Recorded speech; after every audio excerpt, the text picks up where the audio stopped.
بسم اللہ الرحمن الرحیم۔ ماہ رمضان المبارک کی آمد کے ساتھ ہی جن مسائل پر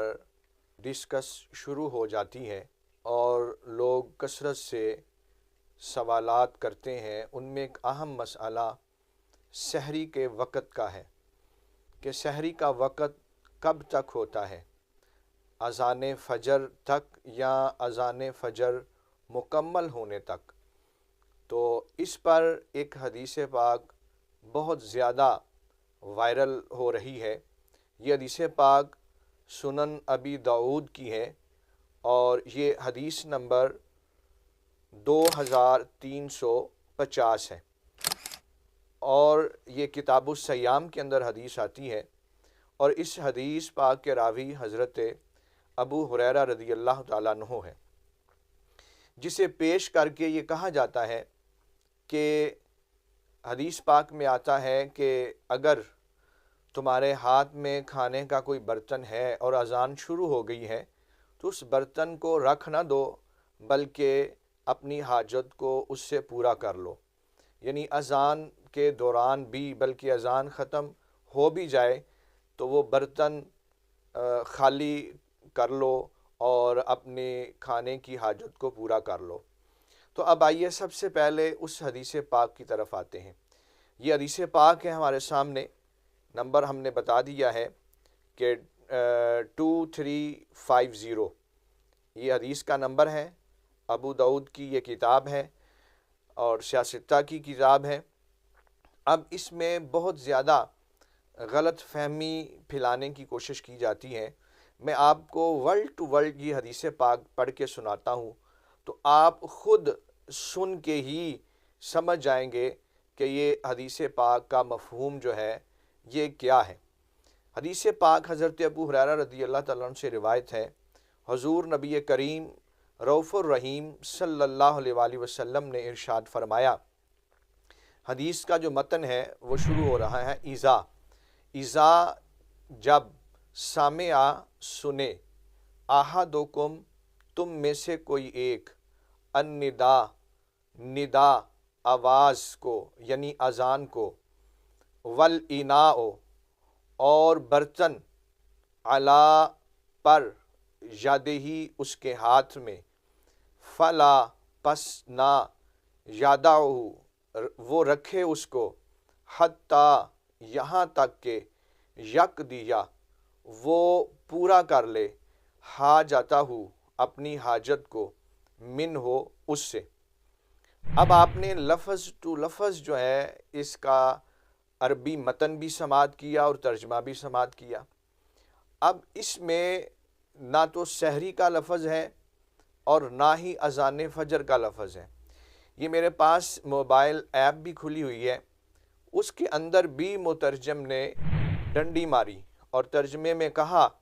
کہ تم میں سے کوئی جب صبح کی اذان سنے۔ اب جس بندے کو عربی نہیں آتی اس نے ترجمہ پڑھنا ہے، اور ترجمے میں نہ تو انڈر بریکٹ صبح کا لفظ استعمال ہوا ہے اور نہ ہی تشریح میں، بلکہ ترجمے کے اندر یہ لفظ استعمال کیا گیا ہے، حالانکہ صبح کا معنی یہ متن حدیث کے کسی لفظ کا نہیں ہے۔ مطلقاً یہ اذان کا بیان ہے کہ جب تم اذان سنو تو اس میں افطاری کی، مغرب کی اذان بھی ہو سکتی ہے، یا کوئی بھی اذان ہو سکتی ہے کہ جب اذان ہو رہی ہو تو تم اگر کچھ کھا رہے ہو تو کھانا اپنا مکمل کر لو، پھر تسلی سے نماز کے لیے چلے جاؤ۔ تو رہا یہ مفہوم نکالنا کہ اس سے مراد سحری کا کھانا ہے اور اذان فجر ہے، تو یہ دیکھیے، یہ اصول اور ضابطہ یاد رکھیے کہ کسی بھی حدیث مبارک سے کوئی مفہوم اخذ کرنا ہو تو اس کے لیے پورا قرآن پاک سامنے ہونا چاہیے اور ذخیرہ احادیث بھی سامنے ہونا چاہیے، تاکہ کسی بھی آیت یا کسی بھی دوسری صحیح حدیث کی مخالفت بندہ اپنے اخذ کیے ہوئے مفہوم سے نہ کر بیٹھے۔ تو اب اگر یہاں ہم حدیث میں یہ مفہوم اخذ کرتے ہیں، متن میں تو لفظ نہیں ہے، نہ صبح کی اذان کا لفظ ہے اور نہ کھانے کے لیے سحری کے کھانے کا لفظ موجود ہے۔ یہ مفہوم اخذ کیا گیا ہے۔ تو آئیے دیکھتے ہیں کہ کیا یہ مفہوم اخذ کرنا یہ شرعاً جو ہے یہ کیسا ہے۔ اب اس کے لیے ایک اور حدیث پاک ہے اور وہ بخاری شریف کی حدیث پاک ہے۔ یہ کتاب الاذان کے اندر حدیث پاک ہے اور حدیث پاک کا نمبر جو ہے وہ 620 ہے، یہ 620 نمبر ہے۔ اور اس حدیث پاک کے اندر آتا ہے، حضرت عبداللہ ابن عمر رضی اللہ تعالی عنہ اس کے راوی ہیں کہ بے شک رسول پاک صلی اللہ علیہ وآلہ وسلم نے فرمایا ان بلالا ینادی بلیل، بے شک بلال ندا دیتے ہیں یعنی اذان دیتے ہیں رات کے وقت، فَكُلُوا وَاشْرَبُوا، پس کھاؤ اور پیو، حتیٰ ینادی ابن ام مکتوم، یہاں تک کہ ابن ام مکتوم جو ہے وہ اذان دیں۔ یعنی رمضان المبارک کے اندر دو اذانیں ہوا کرتی تھیں، ایک اذان حضرت بلال دیتے تھے اور ایک اذان حضرت عبداللہ ابن ام مکتوم دیتے تھے۔ تو فرمایا کہ جب بلال اذان دیں تو تم کھایا پیا کرو۔ تو اب اگر اس حدیث کو ہم اس کے ساتھ ریلیٹ کرتے ہیں تو اس سے یہ مفہوم ایک اخذ ہوتا ہے کہ وہ جو کھانے پینے والی حدیث ہے، پھر اگر یہ مفہوم اخذ کرنا ہے تو پھر اس سے مراد اذان بلال ہوگی۔ اور دوسرا فرمایا کہ عبداللہ ابن ام مکتوم کی ہے، اور فرمایا کہ اس کی اذان تک کھایا پیا کرو، یعنی اذان جب شروع ہو جائے تو پھر چھوڑ دیا کرو۔ اب اس کی وجہ کیا ہے وہ دوسری حدیث پاک میں آتا ہے، یہ بھی بخاری شریف کی روایت ہے اور یہ حدیث نمبر 621 ہے۔ اس کے اندر مزید وضاحت آتی ہے کہ حضرت بلال کی اذان کا مقصد کیا ہوتا تھا۔ وہ فرمایا گیا لِيَرْجِعَ قَائِمَكُمْ، تاکہ لوٹ آئیں تمہارے قیام کرنے والے، یعنی جو تہجد کی نماز پڑھتے تھے، جو اپنی رات عبادات کر رہے ہوتے تھے، نفل نوافل پڑھ رہے ہوتے تھے، یہ ان کے لیے اذان ہوتی تھی کہ وہ واپس آ جائیں اور سحری کر لیں، سحری کا کھانا کھا لیں۔ اور حضرت ابن ام مکتوم کی جو اذان ہوتی تھی اس کے لیے بھی جو وضاحت کی گئی، اس کے اندر دوسری روایت کے اندر آتا ہے، یہ بھی بخاری شریف کی روایت ہے اور یہ حدیث نمبر ہے 1919 یعنی 1919۔ اس حدیث میں آتا ہے کہ جو حضرت ابن ام مکتوم اذان دیتے ہیں وہ فرمایا کہ لا یؤذن حتی یطلع الفجر، کہ وہ کب اذان دیتے ہیں، وہ طلوع فجر کے وقت اذان دیتے ہیں، کہ یعنی جب فجر طلوع ہوتی تھی تو اس وقت وہ اذان دیتے تھے۔ اب اس سے واضح معلوم ہو گیا کہ کھانا پینا جو حضرت بلال کی اذان کے ساتھ وہ جاری رکھنے کا حکم ہے، جو کہ وہ تہجد کے وقت ہوتی تھی، اس وقت سحری کا وقت موجود ہوتا تھا،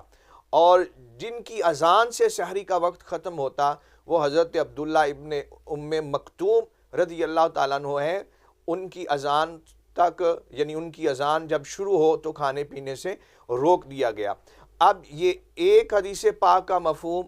اخذ کرنے کے لیے دوسری حدیث پاک ہمارے سامنے موجود ہے۔ تو اس سے یہ پتہ چل رہا ہے کہ اذان فجر جو ہے رمضان المبارک کے اندر اس کے دوران وہ کھانا پینا نہیں ہے، حضور علیہ الصلوۃ والسلام نے اس کے شروع ہونے پر کھانے پینے سے روک دیا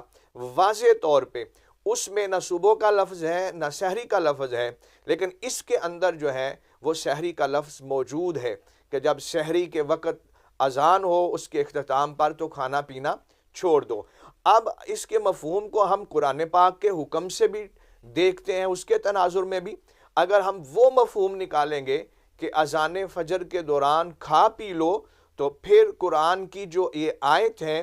اس کے بھی وہ مفہوم برخلاف نکلے گا۔ تو قرآن پاک کی آیت کریمہ موجود ہے، دوسرا پارہ سورہ البقرہ اور آیت نمبر ہے 187 یعنی 187 نمبر آیت ہے۔ اس کے اندر جو سحری کے کھانے کا وقت بیان کیا گیا، وہ فرمایا وَكُلُوا وَاشْرَبُوا حَتَّى يَتَبَيَّنَ لَكُمُ الْخَيْطُ الْأَبْيَضُ مِنَ الْخَيْطِ الْأَسْوَدِ مِنَ الْفَجْرِ، فرمایا کھاؤ اور پیو یہاں تک کہ ظاہر ہو جائے تمہارے لیے سفید ڈورا سیاہ ڈورے سے فجر کے وقت۔ وہ سفید ڈورا کیا ہے؟ وہ جو طلوع فجر جسے کہتے ہیں، یعنی جہاں سورج نکلنا ہوتا ہے اس جگہ پہ سب سے پہلے سفیدی پھوٹتی ہے، اسے طلوع فجر کہتے ہیں۔ قرآن کریم کے اندر بھی جو سحری کے اختتام کا وقت ہے وہ اذان نہیں لکھا، وہ طلوع فجر لکھا ہے۔ تو جب طلوع فجر ہو جائے گی اس وقت جو ہے وہ سحری کا وقت ختم ہو جائے گا، چونکہ اذان فجر، یہ بات بڑی سمجھنے والی ہے، جو فجر کی اذان ہے وہ طلوع فجر کے بعد ہوتی ہے، اور جو سحری کا اختتام ہے وہ طلوع فجر پر ہو جاتا ہے۔ تو اس لیے جو اذان فجر ہے وہ تو سحری کے وقت کے بعد ہو رہی ہے، تو لہٰذا اذان کا خیال نہیں رکھا جائے گا، طلوع فجر کا رکھا جائے گا۔ اگر ہم وہ مفہوم مراد لیں گے تو اس میں کتنی خرابیاں سامنے آئی ہیں۔ ایک تو حدیث پاک کے اندر ہم نے تحریف کر دی کہ ہم نے صبح کا لفظ اپنی طرف سے لگا لیا اور اس کھانے سے مراد سحری کا کھانا لے لیا، جبکہ حدیث پاک کے اندر ایسا بالکل کوئی لفظ موجود نہیں ہے۔ اور دوسرا، اگر ہم وہ مفہوم لیں گے تو پھر جو بخاری شریف کی روایات ہم نے پیش کی ہیں یہ اس کے بھی برخلاف ہو جائے گی، اور پھر سب سے بڑھ کر قرآن کریم کی جو نص قطعی ہے، قرآن کریم کی جو آیت مبارکہ ہے، اس کے بھی وہ حدیث جو ہے وہ برخلاف ہو جائے گی۔ تو لہٰذا یہ سارا جو لب لباب نکلا وہ یہی ہے کہ اذان فجر کے دوران جو ہے وہ کھانے پینے سے بالکل روزہ نہیں ہوگا۔ ایسی کسی بھی خلط مبحث کے پیچھے لگ کر اپنے روزے ہمیں خراب نہیں کرنے چاہیے۔ اور یہ جو میں نے ایپ آپ کو بتائی ہے، یہ اسکرین پہ بھی آپ دیکھ لیں گے، اس کی توضیح میں بھی یہی لکھا گیا ہے کہ سحری کا وقت تنگ ہو رہا ہو اور اذان فجر اپنے وقت صبح پر شروع ہو جائے تو اجازت ہے کہ انسان پانی پی لے اور 2-4 لقمے لے لے۔ تو اب یہاں بھی دیکھیں مفہوم کتنا غلط بیان کر دیا گیا کہ جب کہ حدیث پاک میں وہ ایسی بات ہی نہیں ہے۔ تو اب جو لوگ صرف اردو خواہ ہیں، اردو پڑھتے ہیں، یا جو اتنا ڈیپلی قرآن و سنت کا مطالعہ نہیں رکھتے، اصول و قواعد کو نہیں سمجھتے، وہ تو یہ ساری چیزیں پڑھ کے گمراہ ہو جائیں گے۔ اور یہی وجہ ہے آج جو دین کے اندر یہ فتنے پیدا ہو رہے ہیں کہ یہ اردو کی چیزیں پڑھ کے اور اپنی من مرضی کے مفاہیم بیان کر کے عوام الناس کے ذہنوں کو متذبذب کرنے کی کوشش کی جا رہی ہے۔ تو میری آپ سے گزارش ہے کہ دین کا کوئی مسئلہ سمجھنا ہو تو وہ خدا را موبائل سے بالکل نہ سمجھیں، یہ رابطے کی ڈیوائس ہے، یہ دین سیکھنے کا ذریعہ نہیں ہے۔ دین سیکھنے کے لیے ہر وقت اپنے محراب و منبر پہ جو موجود صاحبان علم ہیں ان کے ساتھ وابستہ رہیے اور اپنے دین کو بچائیے، یہ فتنوں کا دور ہے، اپنے عقائد کو بچائیے اور قرآن و سنت کی صحیح جو ہے وہ تعلیمات حاصل کرنے کے لیے اس رابطے کو مضبوط رکھیے۔ اللہ پاک سے دعا ہے کہ اللہ پاک ہمیں صحیح مسائل دینیہ سیکھنے کی اور عمل کی توفیق نصیب فرمائے۔ السلام علیکم۔